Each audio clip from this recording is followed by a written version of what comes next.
Tonight, an earlier than expected easing of coronavirus restrictions welcomed by Whyalla residents, and a Broken Hill house named one of the cheapest in the country. From our 7 Spencer Golf Studios, your nightly news with John Hunt begins now. Good evening. Whyalla businesses and organisations are excited a return to Stage 2 restrictions is being pushed forward to Monday. And despite South Australia recording its first coronavirus case in 19 days today, locals are now starting to look ahead. It's the announcement that has locals cheering. Stage 2 restrictions, originally meant to start on Friday, June 5th, now will begin Monday. I don't think there's any of us thought that when we began this, there was any chance of us actually getting to a stage anywhere in Australia or in South Australia where we could say, well, we don't have COVID-19. It's been eliminated. An early minute made possible by residents following government advice. We'll be all practising social distancing, but it's starting to warm up, and most importantly, people are going to start going back to work, and that's the most important thing of all. Venues will be able to hold 20 patrons inside, with larger venues, which include multiple rooms, allowed up to 80. Pubs will serve alcohol without a meal, but customers must be seated. And numbers allowed at funeral services will be lifted to 50 mourners. Locals are excited about the return to a form of normality. I think it's really great now that restrictions have eased and we can actually go out and support our local businesses. Tourists also welcoming the changes. I think it's great that the government are supporting regional travel. It allows people with restrictions easing to see what Whyalla is really about. This is my first time to Whyalla and I think it's great. It's so great here. It's also good news for sport, with contact training resuming on Monday with a 20-person limit. Everybody is really excited, I think, because some of the clubs are already out training. And from June 25th, up to 80 players will be able to compete. We are meeting with the SANFL on, I think it's Tuesday after the long weekend, and as a consequence of that information, the local clubs will meet with us, the league, on the Wednesday. Sophia Contagonis, 7 Spencer Golf News. Target stores in our region are preparing to shut down or be rebranded next year in a major reshuffle by parent company Wesfarmers. Unions say it's another hard blow to the country's already struggling retail sector. While it might have been the place for a bargain, Target is now far from happy with its Port Lincoln store set to close its doors permanently. Those job losses will be significant. Across South Australia, 9 Target stores are set to close or rebrand, with regional areas the hardest hit. Parent company Wesfarmers announced Clare's store will also be closing. Whenever we get closures announced in regional communities, it's always much harder to find other jobs, just because there isn't the access to alternative brands like there is in many city locations. Port Augusta's store has been hitting the mark, however. It's been awarded a reprieve, rebranding as a Kmart. Staff have been told they'll be kept on with the same hours. We were hopeful that more would be converted to the new Kmart hub. It's expected more than 1,000 employees will be axed as part of the move, but Target says workers affected will have the opportunity to be redeployed across other stores, including Bunnings and Kmart. We can probably guarantee or secure employment for lots of workers from the Port Lincoln store, where we've got Kmart and Bunnings, both owned by Wesfarmers, but certainly in Clare it's going to be much tougher. We need to support our communities and sustain that economic strength of a local community as well. Target operates more than 300 stores across Australia, with half of those running at a loss over the past 2 years. The union says the current pandemic was the final nail in the coffin, forcing the company to make changes. The retail industry has been hit incredibly heavily over the last 8 weeks, so it's not really a surprise. Nathan Regter, 7 Spencer Golf News.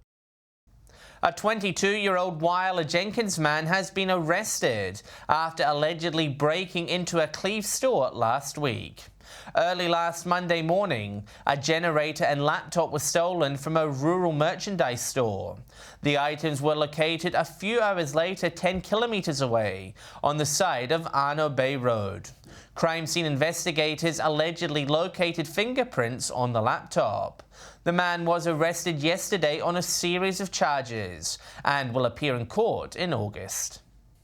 Supermarkets are one step closer to normality, with quantity limits now scrapped at Coles. Shelves were empty earlier this year as shoppers stocked up on essential items such as toilet paper, rice, pasta and hand sanitizer. The restrictions were introduced in March to fight off panic buying and maintain stock levels. While the restrictions have eased, social distancing measures remain in place at stores across the country. South Australia's Labor leader and shadow ministers have spent the second day of their visit to Whyalla with the City Council. They also spoke with local businesses on ways to kickstart the economy post-COVID-19. It's been a busy couple of days for SA's Labor leader. Travelling around the city, he's been meeting with a number of Whyalla organisations. It was a really productive exercise being able to engage with the company at a senior level, understanding the opportunities that do exist with the redevelopment of the steelworks. The Labor team says support is key to helping locals affected by the pandemic. There is a degree of anxiety associated with what COVID-19 means for the steel industry generally, including the steelworks. But people are still eternally optimistic about the future of the steelworks, its role here economically. Council calling the visit a success as Whyalla looks ahead at what they can do to grow into a more livable city. Today's been a really great day for Whyalla. We've had the shadow ministers come to visit our city. It's been a really great opportunity for them to hear what's important to our community. Very appreciative of the fact that we've got a new council working constructively in every way possible to see Whyalla reach its full potential. We enjoyed the opportunity to hear about some of their ideas. Opposition leader Peter Malinauskas says Whyalla is home to a large portion of our state's jobs, and it's important that every level of government, including state, does everything possible to provide support. Our medium and long-term focus is just developing a policy that Labor can take to the next state election with Eddie Hughes to ensure that Whyalla can realise its economic potential into the future. Sophia Contagonis, 7 Spencer Gulf News. Still to come tonight, we go inside the Broken Hill House, named one of the cheapest in the country. And Port Lincoln anglers welcome a buyback of South Australian fishing licences.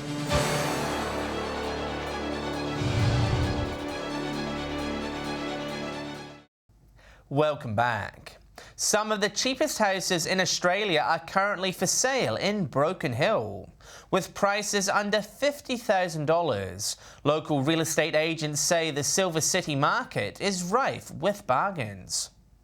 At $49,000, these are some of the cheapest homes in the country. Very much a renovator's delight is the standard real estate term. The bargain basement properties may need a little fixing up, but realtors say there's a market for investors. This home at 162 Pell Street was listed by realestate.com.au as one of the lowest priced on the national market. Look, there's a number of these types of properties here in Broken Hill, always has been, with such a low median house price that we've got. Across town, First National's Mitch Halpin says this cottage on Beryl Street has potential for a turnaround. We get a lot of local buyers coming to town that want to purchase at that lower end of the market, do a nice renovation job and then flip it for a profit. On the other end of the scales, the most expensive Silver City houses come in at around $500,000. There's prices for anyone with any budget.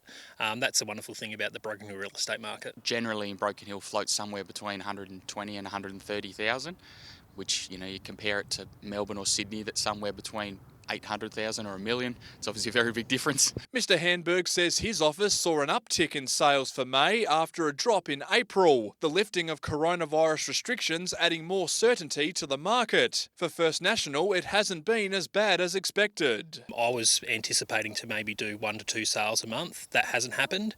We've been doing that 6 to 7, which is really good. Patrick Reinke, 7 Spencer Gulf News. A one-off buyback of fishing licences by the South Australian Government has been welcomed by local anglers. They say the reform is a shake-up the under-pressure industry needs in order to survive.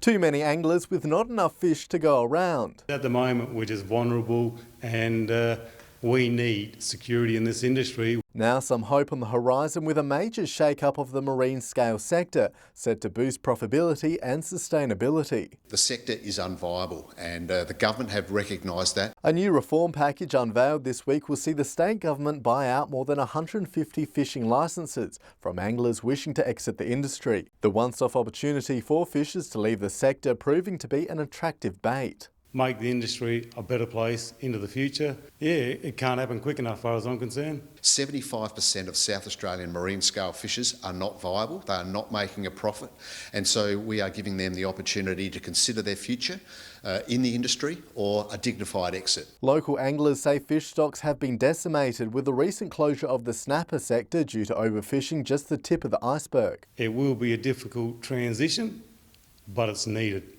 It has to happen. As part of the $22 million buyback, a number of regulations and licence conditions will be reeled in, helping reduce red tape. We can reduce that red tape by 30 to 40%. That's great news for the sector. For those that wish to remain, they will. The government will work with them. An independent advisory panel will provide an outcome on stock quotas at the end of next month. Nathan Regter, 7 Spencer Gulf News. A much-anticipated project for South Australia is just days away from beginning.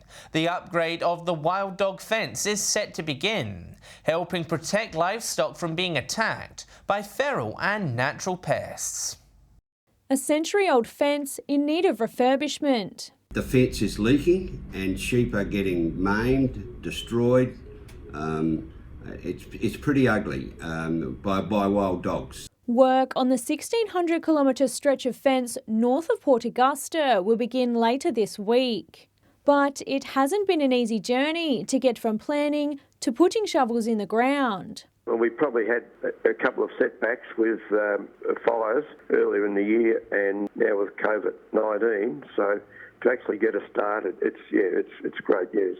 Wild dogs remain a problem for many pastoralists in South Australia. The project set to lessen the damage caused to the livestock industry. This is a defining investment for the future of the sheep and wool industry in South Australia. And there's hope the upgraded fence will bring peace of mind to landowners. The mental anguish that people have been going through is just incredible. It's difficult to sleep at night when you know that there's dogs out there predating sheep and cattle too. The upgrade is expected to be completed in 2025. Laura Milovanovic, 7 Spencer Gulf News. Stay with us. Broken Hill Council in no rush to reopen local tourist attractions. And Port Augusta health workers mark National Reconciliation Week.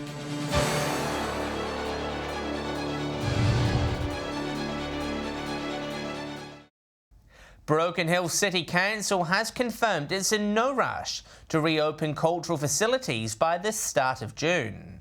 The General Manager saying Council wants to make sure operations are resumed in a safe and prepared manner.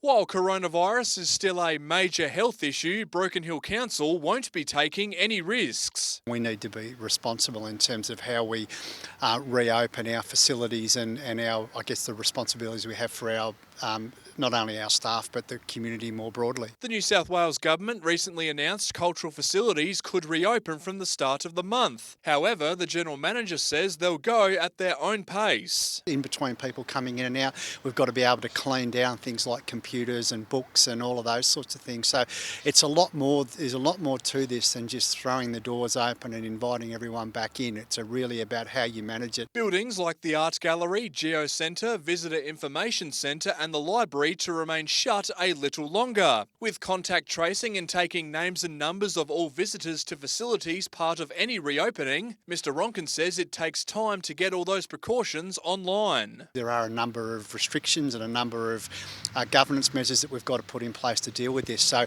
temperature testing, counters. Council is hoping to reopen the Living Desert by the June long weekend. Other facilities are tipped to restart late June or early July. Patrick Reinke, 7 Spencer Gulf News. Port Augusta's Health Focus Group has celebrated 30 years this week. First beginning as the Naralda Day Centre, The program provides a range of group support services for older adults. 3 decades on, it remains an important part of the community. Staff yesterday held a birthday party with social distancing in place due to COVID-19 restrictions. They're hoping to celebrate with clients, past staff, members and volunteers when restrictions ease. Public celebrations for Reconciliation Week at the Port Augusta Hospital were cancelled this year due to the outbreak of COVID-19. However, healthcare workers haven't let that stop them from marking the occasion.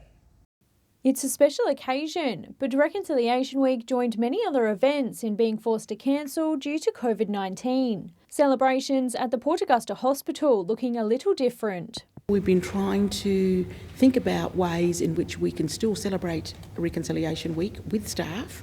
This year's feature is a wall in the hospital foyer, representing workers from across the local health network. What we've done is a display board, which we've done every year, but we've invited all staff to make a comment about what reconciliation means to them. I would say listen to each other and learn from what everyone has something to learn from each other culturally, things that are different, things that are the same. Staff say it's still as important to acknowledge Reconciliation Week while apart. I think highlights as well just how many staff are dedicated around to reconciliation and sharing and learning together. Advocates say reconciliation goes beyond the surface, encouraging us to think about what lies beneath. They're all on the surface. It's what's in your hearts and your mind that really tells the true picture. Laura Milovanovic, 7 Spencer Golf News. Stay with us after the break. We check the day's finance news and we'll have the weather details with Britt.